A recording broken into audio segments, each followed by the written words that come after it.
Israel और Hezbollah के बीच जब से सीज फायर डील हुई है तब से दोनों ही पक्ष अपना अपना दावा कर एक दूसरे पर जुबानी वार कर रहे हैं। एक तरफ इजरायली पीएम ने ये कहकर लेबनानी प्रतिरोध पर हमला बोला कि हिजबुल्लाह अब वो पुराना हिजबुल्लाह नहीं रह गया है। नेतन्याहू ने कहा कि हमने उसे दशकों पीछे ढकेल दिया है, हमने हसन नसरल्लाह समेत उसके कई बड़े लीडर्स को मार गिराया है, उनकी सुरंगों और लॉन्चरों को तबाह कर दिया है, जिन्हें दोबारा तैयार करने में सालों लगेंगे। इतना ही नहीं, नेतन्याहू ने कहा कि पिछले 1 साल में हमने शतरंज की चाल पलट दी है, अब अपने सैनिकों को ब्रेक देने के लिए सीज फायर किया है। दूसरी ओर हिजबुल्लाह ने नेतन्याहू को मुंहतोड़ जवाब देते हुए कहा कि इजरायली सेना बड़ी हार से डरकर पहले ही सीज फायर करने को मजबूर हो गई। लड़ाकों ने इजरायल के कोने कोने को दहला कर रख दिया। इजरायली सेना भी हिजबुल्लाह के हमलों को रोकने में विफल रही। हिजबुल्लाह से पंगा लेना इजरायल को महंगा पड़ा।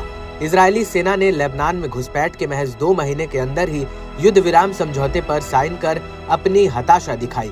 इस बीच ईरान समर्थित प्रॉक्सी गुटों ने भी हिजबुल्लाह के साथ सीज फायर पर इजरायल को घेरा।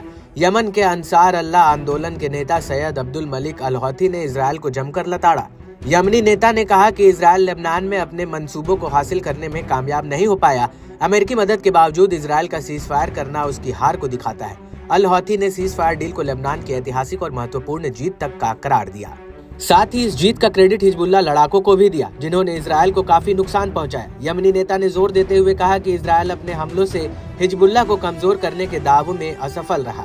हिजबुल्लाह मजबूत बना हुआ है, इसमें अभी भी इजरायल को दुनिया के नक्शे से मिटाने की ताकत है। अल हौथी ने सीज फायर डील को इजरायल की हार करार देते हुए कहा कि ये आगे के खतरों से बच गया। उन्होंने कहा कि लेबनानी प्रतिरोध को अब गाजा पर अपना ध्यान देना चाहिए। उन्होंने गाजा की मदद के लिए अरब देशों के रवैये पर दुख जताया। इसके अलावा यमनी नेता ने दावा किया कि हूती लड़ाकों का लाल सागर में कब्जा बरकरार है।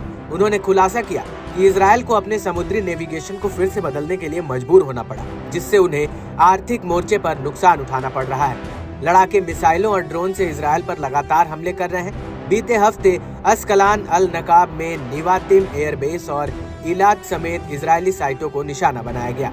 वहीं ईरान के इस्लामिक रेवोल्यूशन गार्ड कॉर्प्स के कमांडर इन चीफ ने भी लेबनानी समूहों की तारीफ के पुल बांधे। मेजर जनरल हुसैन सलामी ने कहा कि हिजबुल्लाह ने तेल अवीव में शक्तिशाली हमलों और मिसाइलों हमलों से इजरायल को युद्ध विराम स्वीकार करने के लिए मजबूर किया। साथ ही अपनी शर्तें थोपी। हिजबुल्लाह ने इजरायल के राजनीतिक और आर्थिक केंद्रों को निशाना बनाकर बड़ी तबाही मचाई। इससे इजरायली अहंकार चूर चूर हो गया। इजरायल अब पराजित हो चुका है, उसका पतन तेजी से हो रहा है, जबकि हिजबुल्लाह की शक्ति बढ़ती जा रही है। जब एक प्रतिरोध मौजूद है तब तक इजरायल की मुश्किलें वैसी ही रहेंगी। अमेरिका और फ्रांस ने सीज फायर में अहम योगदान इसलिए दिया क्योंकि उन्होंने देखा कि कैसे हिजबुल्लाह ने इजरायल के सैन्य ढांचे को नष्ट किया। युद्ध विराम को लेबनानी लोगों और हिजबुल्लाह के लिए बड़ी जीत बताया। इजरायल को तुरंत गाजा में युद्ध विराम की घोषणा करनी चाहिए, क्योंकि वो अब युद्ध को जारी नहीं रख सकता।